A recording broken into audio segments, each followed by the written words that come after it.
আপনার কি প্রায় সময় হিপ জয়েন্টের এখানে কিংবা এখানে তীব্র ব্যথা অনুভূত হয়? এই ব্যথার কারণ হতে পারে হিপ অ্যাভাস্কুলার নেক্রোসিস।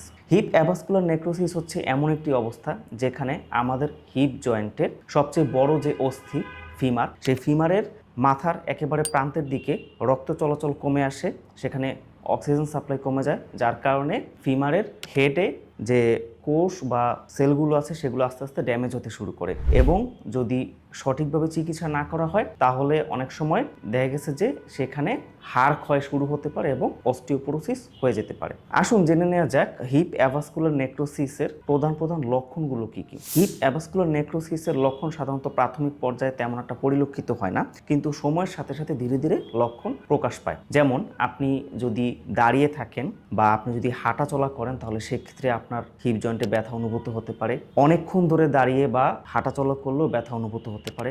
আপনি যখন বসা থেকে উঠে দাঁড়াবেন তখন আপনার হিপ জয়েন্টে ব্যথা অনুভূত হতে পারে। আপনি যখন হাঁটবেন, হাঁটার সময় মনে হবে যে হিপ জয়েন্টটা সাডেন হঠাৎ লক হয়ে গিয়েছে, অর্থাৎ আটকে গিয়েছে।